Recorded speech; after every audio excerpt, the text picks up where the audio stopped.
Hi students, this is your science miss. In this session, we are going to continue Unit 21, World of Microbes. Already நம்ம World of Microbes Unit Part 1ல நம்ம வந்து different மைக்ரோப்ஸ்னுடைய ஸ்ட்ரக்சரை பற்றி படித்தோம். வைரஸ்னுடைய structure, பாக்டீரியாவுடைய structure, ஃபங்கைனுடைய structure, இது மாதிரி different ஸ்ட்ரக்சர்ஸை நம்ம பற்றி படித்தோம் இல்லையா. இப்போ அதனுடைய அப்ளிகேஷன்ஸ் பற்றி இந்த வீடியோவில் படிக்க போகிறோம். Applications of microbes. Micro organisms contribute to human welfare in many ways. நிறைய வகையில் இந்த வந்து மைக்ரோ ஆர்கானிசம்ஸ் நம்மளுக்கு ரொம்ப யூஸ்ஃபுல்லாக இருக்குது. இப்போ மைக்ரோப்ஸ் வந்து நம்மளுக்கு எந்தெந்த ஃபீல்டில் யூஸ்ஃபுல்லாக இருக்குங்கிறத நம்ம இந்த லெசனில் படிக்க போகிறோம்னா, மைக்ரோப்ஸ் இன் அக்ரிகல்ச்சர், மைக்ரோப்ஸ் இன் இண்டஸ்ட்ரீஸ், மைக்ரோப்ஸ் இன் மெடிசன். மொத்தம் 3 ஃபீல்ட்ஸில் நம்ம இப்போ படிக்க போகிறோம். ஓகேங்களா? ஸோ ஃபஸ்ட்டு அக்ரிகல்ச்சர் ஃபீல்டில் microbes play an important role in agriculture as biocontrol agents and biofertilizers. ரெண்டு வகையில் மைக்ரோப்ஸ் வந்து ரொம்ப யூஸ்ஃபுல்லாக இருக்குது அக்ரிகல்ச்சரல் ஃபீல்டில். ஒன்று வந்து பயோ கண்ட்ரோல் ஏஜென்ட்ஸாக இருக்குது, இன்னொன்று வந்து பயோ ஃபர்டிலைசர்ஸாக இருக்குது. ஸோ நம்ம இப்போ ஃபஸ்ட்டு வந்து பயோ ஃபர்டிலைசர்ஸை பற்றி படிக்க போகிறோம். அதுக்கப்புறமா வந்து பயோ கண்ட்ரோல் ஏஜென்ட்ஸை பற்றி படிக்கலாம். Microbes as biofertilizers. Microorganisms which enrich the soil with nutrients are called as biofertilizers. இது வந்து biofertilizers-க்கான definition. அதுக்கு உங்களுக்கு எக்ஸாம்பிள் கொடுத்துருக்காங்க. Bacteria, cyanobacteria and fungi are the main source of biofertilizers. இதுலேருந்துலாம் தான் வந்து நம்மளுக்கு biofertilizers வந்து கிடைக்குது அப்படின்னு சொல்கிறாங்க.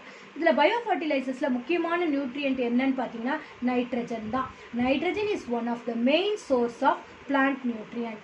Atmospheric nitrogen has to be converted to the available form of nitrogen. அட்மாஸ்பியரில் அதிகமான நைட்ரஜன் நம்மளுக்கு இருக்குது, 71% கிட்ட இருக்குது. ஆனால் அந்த நைட்ரஜனை பிளான்ட்ஸாலேயோ அனிமல்ஸ்னாலேயோ எடுத்துக்க முடியாது. ஸோ அதை வந்து என்னவா கன்வெர்ட் பண்ணோம்? அவைலபிள் ஃபார்ம் ஆஃப் நைட்ரஜனாக கன்வெர்ட் பண்ணோம். அந்த வேலையை தான் இங்கே மைக்ரோப்ஸ் வந்து செய்யுது. This is done by microbes either in free living condition or by having symbiotic relationship with the plants. So ஒரு சில ஆர்கானிசம் மைக்ரோப்ஸ் பாக்டீரியா வந்து ஃப்ரீ லிவிங்காகவும் இருக்கும், ஒரு சிலது வந்து சிம்பியாட்டிக்காகவும் இருந்து பயோஃபர்டிலைசர்ஸை ஆக்ட் பண்ணி நம்மளுக்கு அந்த நைட்ரஜன் ஃபிக்ஸிங்க்கு ஹெல்ப் பண்ணுது. இங்கே அசிட்டோபாக்டர் அண்ட் நாஸ்டாக் வந்து ஃப்ரீ லிவிங். சிம்பியாட்டிக் மைக்ரோப்ஸ்க்கு எக்ஸாம்பிள் வந்து ரைசோபியம் அண்ட் ஃப்ராங்கியா. அடுத்தது bio controlling agents. Bio control ஏஜென்ட்ஸை பற்றி பார்க்க போகிறோம். So microbes as a bio control agents. Micro organisms used for controlling harmful or pathogenic organisms and pests of plants are called biocontrol agents. இந்த biocontrol agents other name வந்து biopesticides. So இதுதான் வந்து இதுக்கான definition. எதுக்கு? biopesticides or biocontrol agentsக்கான definition. ஓகேங்களா? இங்கே Bacillus thuringiensis வந்து is a species of bacteria that produces a protein called cry protein. அந்த ப்ரோட்டீனுக்கு பேர் க்ரை ப்ரோட்டீன் சொல்லுவோம். அந்த ப்ரோட்டீன் ஏன் க்ரை ப்ரோட்டீன் சொல்கிறோம் அப்படின்னு சொன்னால், this protein is toxic to the insect larva and kills them. அது என்ன செய்யும்னா, அந்த இன்செக்ட்னுடைய லார்வல் ஸ்டேஜஸில் வந்து அந்த இன்செக்ட்னுடைய லார்வா எல்லாத்தையும் அழிச்சிடும். ஓகேங்களா? அதனால தான் இதை வந்து என்னன்னு சொல்கிறோன்னா, இந்த பெசிலஸ் ஸ்பீஷீஸை வந்து நம்ம க்ரை ப்ரோட்டீன் அப்படின்னு சொல்கிறோம்.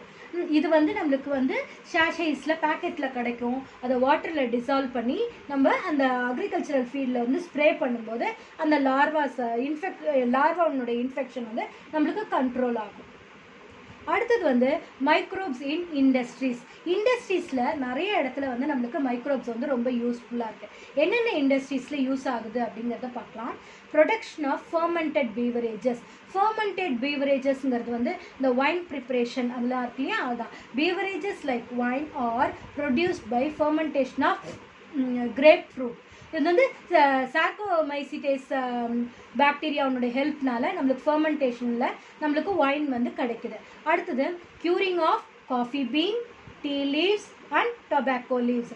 இங்கே வந்து பெசிலஸ் ஸ்பீஷீஸ் வந்து நம்மளுக்கு அந்த காஃபி ஆர் டீயில் வந்து வர்ற அந்த அரோமா, அந்த ஸ்மெல் வந்து வர்றதுக்கு காரணமாக இருக்கிறது பெசிலஸ் பாக்டீரியா தான். அடுத்தது ப்ரொடக்ஷன் ஆஃப் கர்டுன்னு எடுத்துக்கிட்டிங்கன்னா, பாலில் இருந்து நம்மளுக்கு தயிர் கிடைக்குது இல்லையா, ஸோ அந்த தயிராக மாறுறதுக்கு ஹெல்ப் பண்ணுற பாக்டீரியா வந்து லாக்டோபேசிலஸ் ஸ்பீஷிஸ். ஓகேங்களா. அடுத்தது production of organic acid, enzymes and vitamins. இந்த பேராகிராஃபை நல்லா கோத்ரூ பண்ணிக்கோங்க. Oxalic acid, acetic acid and citric acid are produced by fungus Aspergillus niger. So Aspergillus நைகருங்கிற ஃபங்கைனால தான் இந்த oxalic acid, acetic acid and citric ஆசிடை ப்ரொடியூஸ் பண்ண முடியும். அதே மாதிரி enzymes like lipase, invertase, protease and glucose oxidase are derived from microbes. மைக்ரோப்ஸ்லேருந்து தான் இந்த எல்லா என்சைம்ஸும் நம்ம டிரைவ் பண்ணி எடுக்கிறோம். அதே மாதிரி இது ஒரு ஃபில்லப்பில் அடிக்கடி கேட்கக்கூடியது, yeast are rich source of vitamin B complex. ஓகேங்களா. ஸோ அடுத்தது எந்த ஃபீல்டில் வந்து மைக்ரோப்ஸ் ரொம்ப ஹெல்ப்ஃபுல்லாக இருக்குது அப்படின்னு பார்த்தீங்கன்னா மெடிசினல் ஃபீல்டில் ஹெல்ப்ஃபுல்லாக இருக்குது. ஆன்டிபயோட்டிக்ஸ் அண்ட் வேக்சின்ஸ் தான் நம்மளுக்கு மெடிசினல் ஃபீல்டில் அது ஹெல்ப்ஃபுல்லாக இருக்குது. Antibiotics are metabolic products of microorganisms which are very low concentration and inhibitory or detrimental to other microbes. இதுதான் வந்து ஆன்டிபயோட்டிக்ஸ்க்கான டெஃபினேஷன். முதல் ஆன்டிபயோட்டிக் பென்சிலின்ங்கிறத யார் கண்டுபிடிச்சா பார்த்தீங்கன்னா அலெக்சாண்டர் ஃப்ளெமிங் வந்து பென்சிலியம் நொட்டேட்டம்ங்கிற ஃபங்கையிலேருந்து கண்டுபிடிச்சார். ஓகேங்களா. ஸோ இங்கே இந்த டேப்லர் காலமை கோத்ரூ பண்ணிக்கோங்க. இந்த டேப்லர் காலமில் பாக்டீரியாவிலேருந்து என்னென்ன ஆன்டிபயோட்டிக்ஸ்லாம் ப்ரொடியூஸ் பண்ணுறாங்க பாருங்கள்.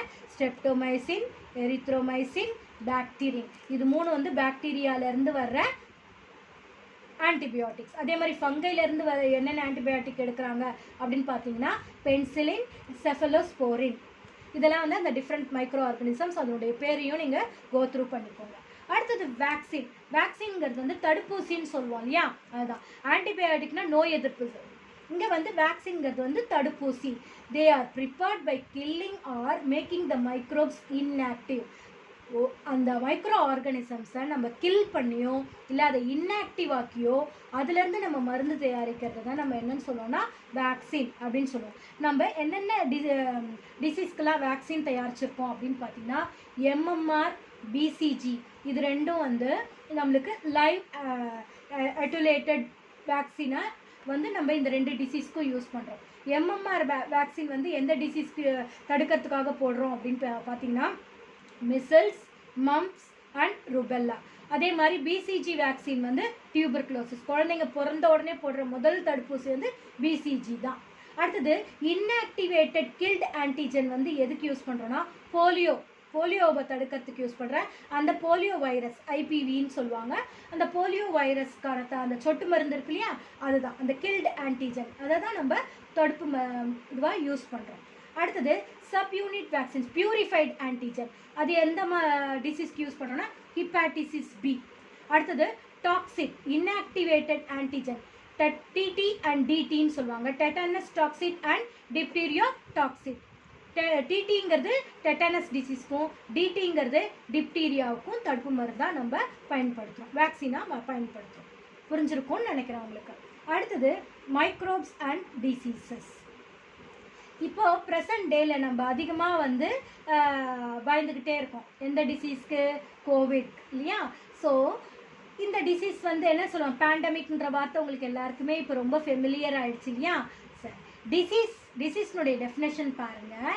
Disease can be defined as an impairment or malfunctioning of the normal state of living organism that disturbs or modifies the performance of vital function of the body. இதுதான் வந்து டிசீஸ்க்கான proper definition.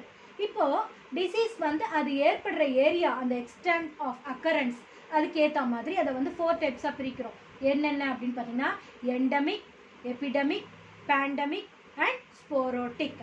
Weather the infection or non infectious, அது இன்ஃபெக்ஷனா non இன்ஃபெக்ஷனா, அதை base பண்ணி infectious disease, non infectious disease அப்படி பிரிப்போம். அடுத்தது அது எந்த பேத்தோஜனால் ஏற்படுது, பாக்டீரியாவால் வர டிசீஸா, வைரல் டிசீஸா, ஃபங்கல் டிசீஸா, புரோட்டோசோவன் டிசீஸா, அப்படி அந்த பேத்தோஜன், அந்த நோய் ஏற்படுத்துகிற கிருமின்னு சொல்லுவோம் இல்லையா, அதனால் அந்த நோயை வந்து டிஃப்ரெண்ட் டைப்ஸாக பிரிப்போம். அடுத்தது அது டிரான்ஸ்மிட்டிங் ஏஜென்ட்டை வச்சு அது ஏர்பார்ன் டிசீஸா, வாட்டர் பார்ன் டிசீஸா, வெக்டர் பார்ன் டிசீஸா அப்படிங்கிற மாதிரி டிஃப்ரெண்ட்டாக பிரிக்கிறோம். So epidemic, endemic, pandemic and ஸ்போரோட்டிக்கான்னு பார்க்கணும். இன்ஃபெக்ஷியஸாக நான் இன்ஃபெக்ஷியஸான்னு பார்க்கணும். எந்த பேத்தோஜனால் அந்த டிசீஸ் வந்திருக்குன்னு பார்க்கணும். எந்த டிரான்ஸ்மிட்டிங் ஏஜென்ட்டால் அந்த டிசீஸ் வந்து நம்மளுக்கு காஸ் ஆகிருக்கு அப்படிங்கிறத பார்க்கணும். ஓகேங்களா? ஸோ இங்கே இந்த டூ யூ நோ பார்த்துக்கோங்க. இது மேட்ச் த ஃபாலோயிங்கில் ஃபில்லப்பில் சூஸில் உங்களுக்கு கேட்பாங்க. வேர்ல்ட் ஹெல்த் டே வந்து 7th April. World malaria day 25th April. World AIDS day 1st December. World anti tuberculosis day வந்து 24th March. ஓகேவா? இதெல்லாம் வந்து ஈஸியாக நீங்கள் மனப்பாடம் பண்ணிக்கலாம். உங்களுக்கு மேட்ச் த ஃபாலோயிங்லாம் அடிக்கடி கேட்பாங்க, அதனால் ஞாபகம் வச்சுக்கோங்க. அடுத்தது classification of disease based on occurrence. இப்போ இங்கே பார்த்த இந்த 4 டைப்ஸ் இருக்கு இல்லையா, அதுதான் classification of disease based on occurrence. எண்டமிக்னா என்ன? Disease which is found in a certain geographical area affecting a few numbers. ஒரு பர்டிகுலர் ஏரியாவில் ஒரு குரூப் ஆஃப் பீப்புளை மட்டும் அஃபெக்ட் பண்ணியிருந்தா அதை தான் வந்து என்னன்னு சொல்லுவோம்னா எண்டமிக் அப்படின்னு சொல்லுவோம். இது occurrence of goitre in sub Himalayan region. அந்த சப் ஹிமாலயன் ரீஜனுடைய அட்மாஸ்பியரில் நிறைய பேருக்கு வந்து அந்த காய்டர் வந்து தைராய்டு ப்ராப்ளம் சொல்லுவாங்க இல்லையா, அந்த இது வந்து ப்ரெசண்ட் ஆகிருக்கும்.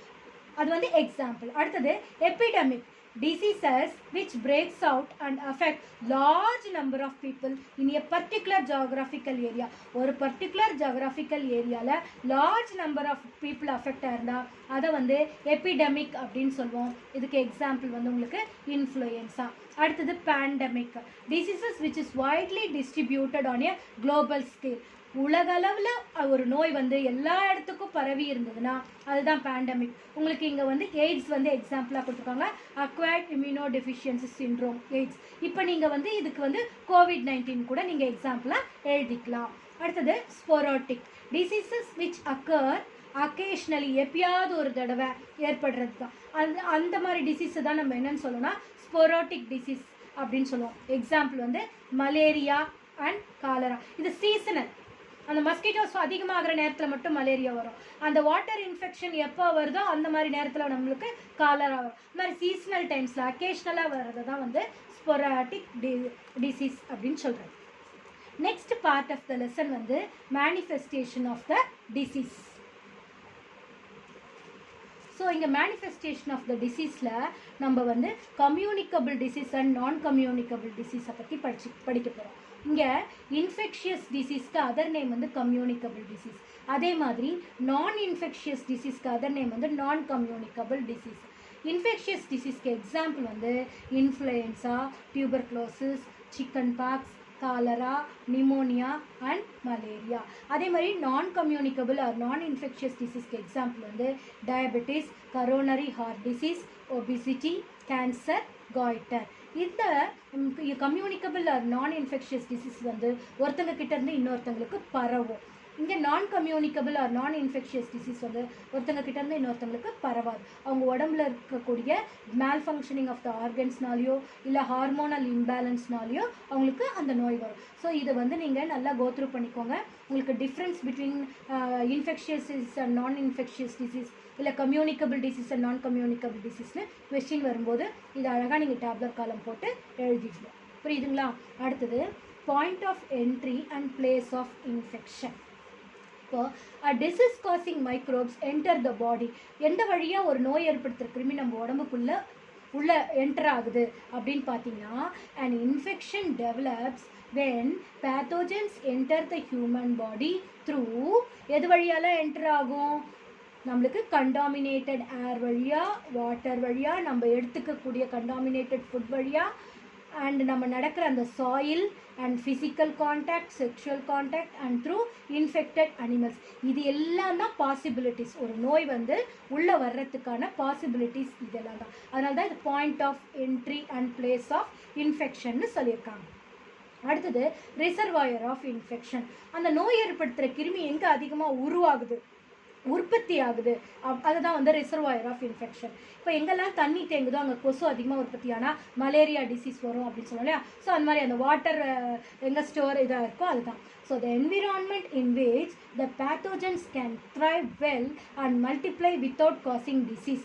டிசீஸை காஸ் பண்ணாமல் வேகமாக மல்டிப்ளை பண்ணணும் பேத்தோஜன்ஸ். அந்த பர்டிகுலர் என்விரான்மெண்ட்டை தான் நம்ம என்னென்னு சொல்லுவோம்னா ரிசர்வாயர் ஆஃப் இன்ஃபெக்ஷன்னு சொல்லுவோம். உங்களுக்கு எக்ஸாம்பிள் வந்து water, soil and animal population.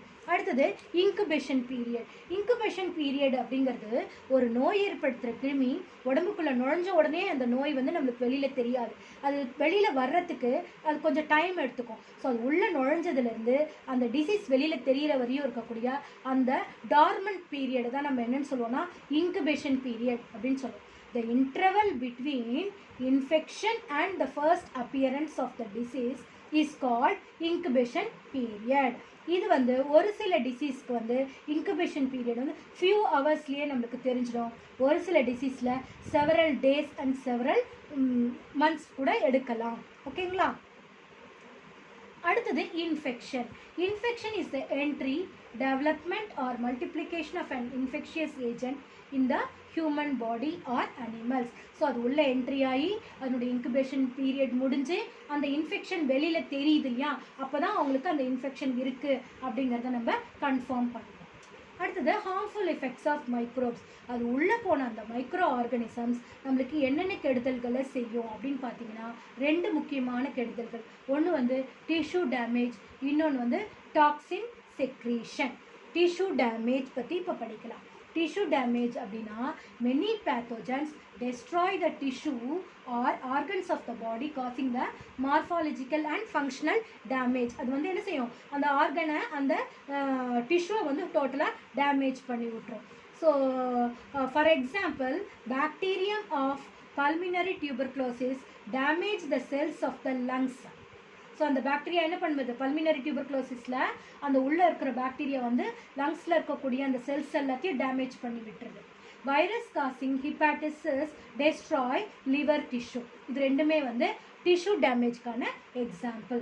அடுத்தது toxin secretion. Many pathogens secrete poisonous substance. So அந்த நோய் ஏற்படுத்துகிற கிருமி செக்ரேட் பண்ணுற அந்த பாய்ஸ்னஸ் சப்ஸ்டன்ஸை தான் நம்ம என்னென்னு சொல்கிறோம்னா டாக்ஸின் அப்படின்னு சொல்கிறோம். அந்த டாக்ஸின் தான் வந்து டிஷ்யூ டேமேஜை வந்து நம்மளுக்கு காஸ் பண்ணி டிசீஸ் வந்து வெளியில் வர்றதுக்கு காரணமாக இருக்குது. which causes tissue damage leads to the disease. புரியுதுங்களா உங்களுக்கு?